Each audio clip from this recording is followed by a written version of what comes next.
Okey tuan-tuan, tuan-tuan masih berada di chapter 1, chapter 1 dalam part 3. Okey tuan-tuan, saya nak terangkan sikit tentang bisnes ni.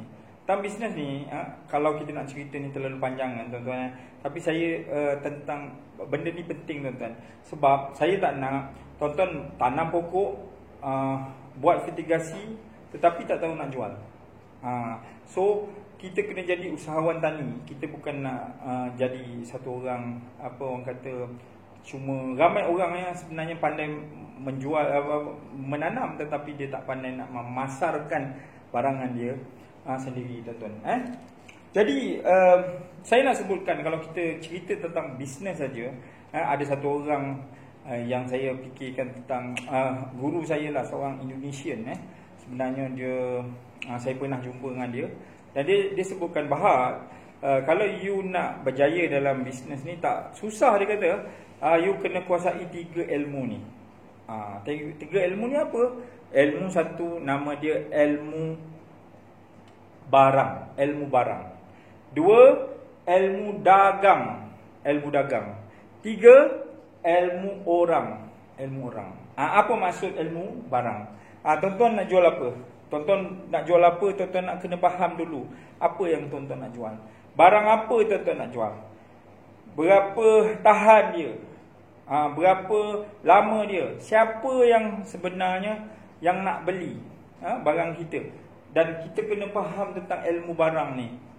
Dari segitu, kadang-kadang ada orang nak berjaya tetapi dia tak menguasai sangat tentang apa yang dia, produk-produk yang nak jual. Betul tak? So tuan-tuan kena betul-betul, kena faham betul-betul. Dan selalunya kita berniaga tentang benda yang kita tahu. Selalunya yang kita berniaga benda yang kita minat. Yang kedua adalah ilmu dagang. Ilmu dagang tuan. Ilmu dagang ni maksudnya macam mana kita nak jual barang. Bila kita faham tentang ilmu ramai orang tu tadi, tentang ilmu barang tadi tu, kita kena tahu macam mana kita nak jualkan. Kadang-kadang kita buat iklan, kita buat marketing, kita tak tahu macam mana kita nak dagangkan. Siapa yang nak makan? Kita tanam terung bereka-eka, siapa nak makan? Ada orang tanya begitu. Kita tanam cili bereka-eka. Setakat ini saya tanam cili, saya tanam terung, tak pernahlah saya makan terung itu berlaukkan nasi. Kalau dah banyak sangat kan orang kata wah tak boleh nak jual. So makan terung berlauk nasi lah, bukan nasi berlauk terung. Maksudnya ada sahaja orang jual. So tuan-tuan kena faham tentang ilmu dagang. Macam mana kita nak jual. Kita kena faham siapa yang nak pakai produk kita. Kena faham siapa yang nak beli barang kita. Kalau kita buat iklan, misalnya contoh ada kawan-kawan saya yang buat car wash sampai 100 lah dia buat banner. Tapi kat mana dia pasang banner, saya tanya dengan dia. Dia pasang banner di sekolah-sekolah. Mana ada budak-budak sekolah yang ada kereta. Sebab kita tak faham siapa yang beli barang kita. Kita kena faham kalau kita tanam sayur, siapakah pembeli kita. So, kita kena berkawan dengan orang pembeli-pembeli kita ni. Ilmu dagang. Kita kena ada contact person dia. Kita kena ada nombor telefon dia. Misalnya contoh kalau tuan-tuan nak buat dalam last part nanti saya akan cerita tentang macam mana nak memasarkan barangan-barangan kita, barangan sayuran kita. Macam mana kita nak jual dengan dia. Kita kena ramai orang. Kalau tuan-tuan ada cili misalnya, tuan-tuan cuba masuk kampit kecil-kecil kan, dalam setengah kilo beri, cuba pergi ke kedai-kedai, warung-warung. Sebab apa? Kalau dia beli pasar pun berapa ringgit dah tuan-tuan? RM25 sekilo, RM20 sekilo. Tapi dengan kita boleh 15 harga borong kan. Jadi pada masa kita nak petik cili tu, kita WhatsApp dengan dia orang. Kita ada 40 kedai. 40 orang, kak nak order berapa kilo?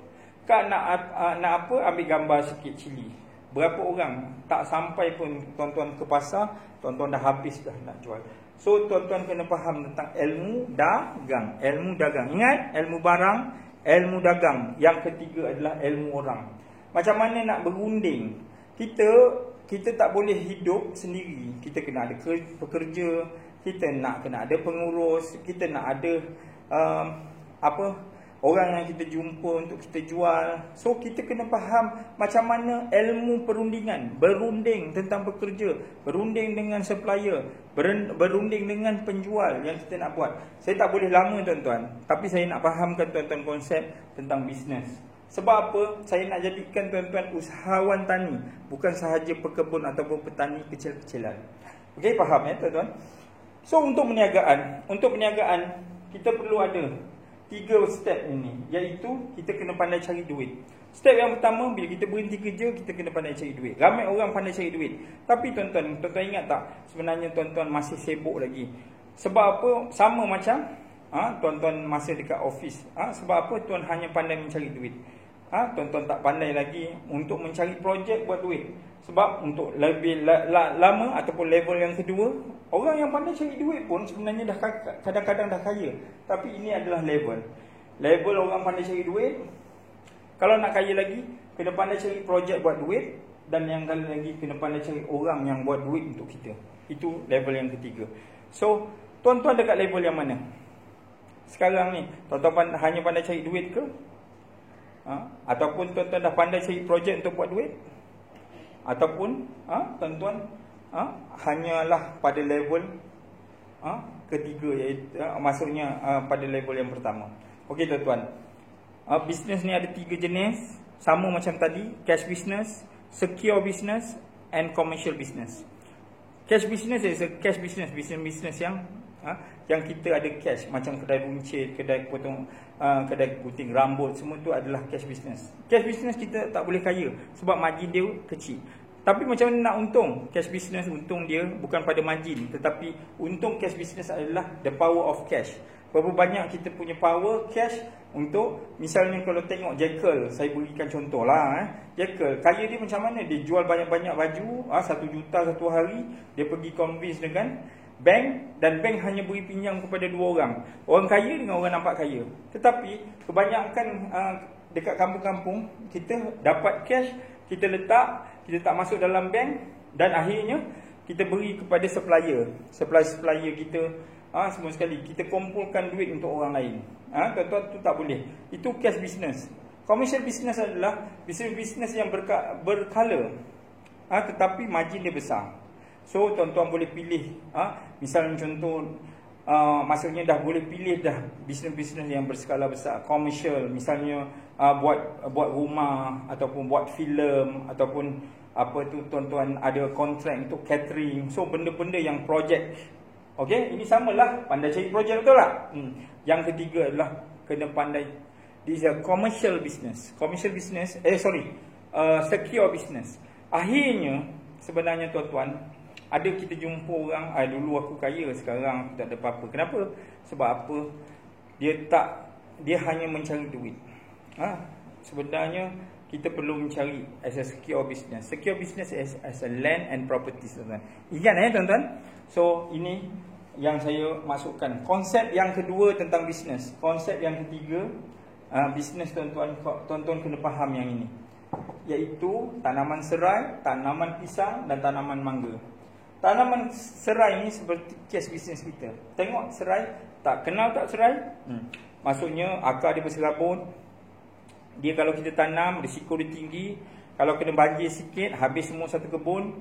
Kalau babi masuk, semua habis semua sekali kan. Tetapi dia cepat untung. 4 bulan dah tanam, dah elok, dah kira macam kita dah dapat harvest. Pisang dia 9 bulan, dia nampak kuat sikit, tetapi dia tak boleh pendapatan hari-hari. Dia masa musim dia, kita tanam 1000 pokok, 9 bulan baru dia berbuah. Betul tak? So pada masa itu kita dapat untung yang besar sikit. So itu adalah commercial business. So risikonya kalau tuan-tuan faham pun adalah sama. Maksudnya pisang ni kuranglah risikonya daripada tanam serai. Tetapi kalau tanam mangga tuan-tuan, kita tanam 4 tahun baru kita berbuah. Tetapi mangga kalau dia berbuah, kita kurang risikonya. Risiko kenapa? Kita kalau banjir pun dia tak ada apa-apa. Kalau babi masuk pun tak ada, dia kena kurang penyakit kan. Lepas tu senang jual. So something like pokok mangga.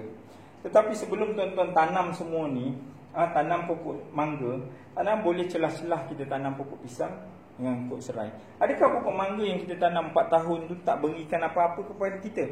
Tak, tuan-tuan. Dia masih boleh beri lagi macam contoh fotosintesis, maksudnya tentang karbon dioksida dan oksigen. Oksigen tu macam kita bayar gaji orang. Saya nak terangkan kepada tiga ni, tuan-tuan nak faham ke tidak? Tak faham kot tentang serai ini sebenarnya lah cash business. Nature pisang ini adalah commercial business, dan mangga ini adalah secure business. Kalau tuan-tuan beli rumah, sewakan rumah, tuan-tuan hari ni ada 1 rumah kedai, esok ada 2 rumah kedai, ada 5 rumah kedai, macam mana tuan-tuan boleh dapat hasil selepas 4 tahun? Lepas itu dia ROI, akhirnya tuan-tuan boleh dapat bank ataupun harta yang banyak. Okey, ini adalah basic kepada macam mana tuan-tuan nak berniaga. Kenapa saya cerita benda ni semua, tuan-tuan? Kenapa kan bisnes ini adalah kursus mitigasi, tuan. Ini adalah basic.